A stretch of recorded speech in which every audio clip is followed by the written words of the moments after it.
बिस्मिल्लाहिर्रहमानिर्रहीम। अस्सलाम वालेकुम। मैं और आप चैनल में आपको खुशामदीद। वतन अजीज़ को मारज़ वजूद में आए करीबन 75 बरस बीत गए। अल्लाह ताला ने हम पर अपना करम करने और नेमतें देने में कोई कसर ना छोड़ी, लेकिन हम लोगों ने भी इस वतन अजीज़ की बोटियां नोचने में कोई कसर ना छोड़ी। सियाने कहते हैं कि अल्लाह ताला भी कौम के मुताबिक हुक्मरान मुसल्लत करता है। हमारे साथ भी ऐसा ही हुआ। जैसे हम खुद थे वैसे ही हमारे हुक्मरान हमें दे दिए गए। हमारे मुल्क में 75 साल में आने वाले हर हुक्मरान ने एक बात जरूर कही कि वो अवाम की खिदमत करेगा, मुल्क को तरक्की की राह पर गामजन करेगा, मुल्क को किसी के सामने झुकने नहीं देगा, IMF के पास भीख मांगने नहीं जाएगा, रोटी, कपड़ा और मकान तमाम अवाम को मुहैया करेगा, पेट्रोल और बिजली की कीमतें कम करेगा, वगैरह वगैरह वगैरह। इन सब बातों में जो आने वाले हर हुक्मरान ने कही, एक चीज अहम है, करेगा करेगा करेगा। लेकिन इसका कहा जाने वाला ये करेगा कभी पूरा नहीं हुआ। फिर वो हुक्मरान कौम को मुल्क की सतह का एक और मशहूर और मारूफ डायलॉग सुनाता सुना गया कि मेरे अजीज हमवतनों, हमारा मुल्क एक नाजुक दौर से गुजर रहा है।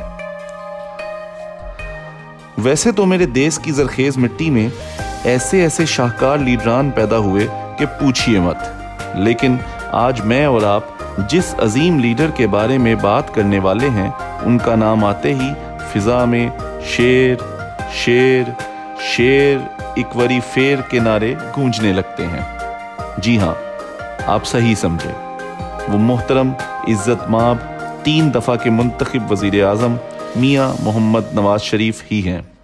हमें मालूम है कि हमारे महबूब कायद के लिए नारों की ये सदा आजकल ज़रा ज़्यादा ऊंची लगानी पड़ती है, क्योंकि हमारा ये महबूब ढोला हमसे ज़रा दूर बैठा है और सख्त बीमार है। इमरान खान की हुकूमत आते आते हमारे महबूब लीडर को थोड़ी सी करप्शन के लिए अवाम के वसी तर मुफाद में कैदोबंद की सऊबतें बर्दाश्त करना पड़ी, जिसका पूरी कौम को बहुत दुख था। क्या हुआ कि अगर 30-35 साल की खिदमत के एवज हमारे महबूब कायद पर चंद हजार अरब की करप्शन निकल आई। ऐसी भी क्या क़यामत जो थोड़े बहुत अरब उन्होंने अवामी मुफाद में मनी लॉन्ड्रिंग की नज़र कर दिए हों। और ऐसा भी क्या कि हमारे महबूब लीडर सारी ज़िंदगी इस कौम की खिदमत में लुटा दें और मुल्क से दूर बैठे मुसीबतें काटते अपने बेटों के लिए लंदन में थोड़ी बहुत जायदादें भी ना बनाएं। क्या आसमान टूट पड़े जो वो कौम की खून पसीने की कमाई में से चंद हजार करोड़ अपनी बेटी के ससुर को दे दें। आखिर 30-35 साल की खिदमत का ये छोटा सा सिला इस कौम को देते कौन सी मौत आ जानी थी।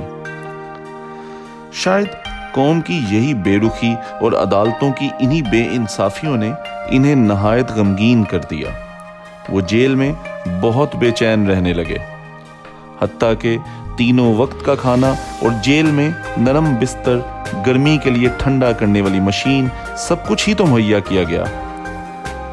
लेकिन उनके अंदर के जख्म और दिल की बेकरारी ने उन्हें बीमार कर दिया।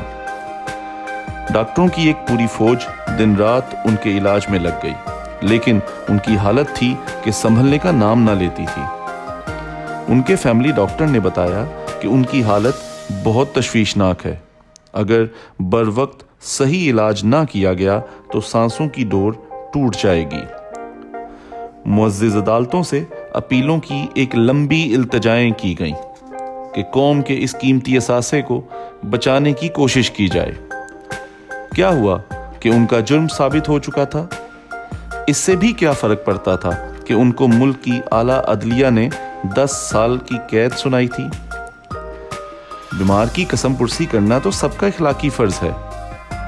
बताया गया कि हमारे महबूब कायद के प्लेटलेट्स खतरनाक हद तक गिर चुके हैं और उनके मतलूबा टेस्ट्स इस मुल्क की हदूद में नहीं हो सकते, इसलिए इन्हें बैरून मुल्क जाने की इजाज़त दी जाए।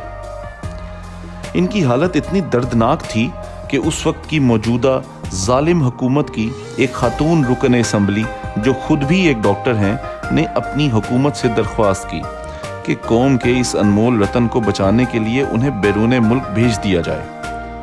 اور پھر اس ملک کی تاریخ میں وہ ہوا جو شاید کبھی اس دنیا کی تاریخ میں بھی نہیں ہوا ہوگا۔ ہمارے ملک کی عظیم اعلیٰ عدالتوں نے ایک قیمتی اسٹیمپ پیپر جس کی مالیت 50 روپے سکہ رائج الوقت تھی پر ان کے سگے بھائی صاحب کی گارنٹی لی کہ ہمارا یہ پیارا مجرم لیڈر 6 ہفتوں میں علاج کروا کر ملک واپس لوٹ آئے گا۔ اور اس طرح اس عظیم مجرم لیڈر کی رہائی کا پروانہ اعلیٰ عدالتوں سے جاری ہوا اور ہمارے محبوب لیڈر نہایت بیماری کی حالت میں 3 پیس سوٹ پہن کر سارے میڈیا کو ہاتھ ہلا کر پوری قوم کو دعائیں دیتے لندن روانہ ہو گئے۔ قدرت خدا کی جس نے ہم جیسی لاچار قوم پر اپنا رحم فرمایا اور ہمارے عظیم لیڈر کا طیارہ لندن کے ایئرپورٹ پر اترنے بھی نہ پایا تھا کہ ہمارے محبوب لیڈر کو اللہ تعالیٰ نے صحت عطا فرما دی اور وہ خوش باش ہنستے مسکراتے اس قوم کے مطلوبہ اشتہاری ملزمان اور اپنے جگر کے ٹکڑوں کے پاس پہنچ گئے۔ چاہے کوئی مانے یا نہ مانے، ان کی اس قیمتی صحت کے حاصل ہونے کے پیچھے اس وقت کی موجودہ ظالم حکومت کی اس خاتون ڈاکٹر کا بڑا ہاتھ ہے جس نے شاید ان کی ساری بیماریاں اپنے سر لے لیں اور خود آج بھی اسی پسماندہ ملک میں کینسر کی مریضہ بنی بیٹھی ہیں۔ یہ بھی اور بات ہے کہ اس عظیم خاتون رکن اسمبلی نے آج سے کچھ عرصہ پہلے ہی ہمارے اس عظیم لیڈر کے بھائی میاں محمد شہباز شریف کی حکومت میں کافی ڈنڈے بھی کھائے ہیں اور اپنی گاڑی کے شیشے بھی تڑوا بیٹھی۔ خوشی کی بات تو یہ ہے کہ ہمارا عظیم مجرم بیمار لیڈر عرصہ قریباً 3 سال سے لندن میں مسلسل سڑکوں پہ چہل قدمی کرتے ہوئے اور ہوٹلوں سے کھانے کھاتے ہوئے اور اپنے نواسے کی شادی میں شرکت کرتے ہوئے کبھی ہمارے ملک کے نامور صحافی کے ساتھ کشتی میں بیٹھے اور کبھی پوری فیملی کے ساتھ یورپ کی سیر کو جا کر اپنا علاج جاری رکھے ہوئے ہیں اور اپنی بیماری پر قابو پانے کی اپنی منزلیں اس قوم کی دعاؤں سے طے کرتے نظر آ رہے ہیں۔ اللہ تعالیٰ سے پوری قوم کی دعا ہے کہ ان کے ہوٹلوں سے کھائے جانے والے کھانوں، یورپ کے سفر اور کشتی کی سیر کو ان کی صحت کے حصول کا ذریعہ بنا دے اور انہیں شفائے کاملہ عطا کرے۔ آمین۔ فقط ان کی روتی دھوتی قوم۔ اگر آپ کو ہماری یہ کوشش اچھی لگی ہو تو چینل کو لائک اور سبسکرائب ضرور کر دیں۔ اللہ حافظ۔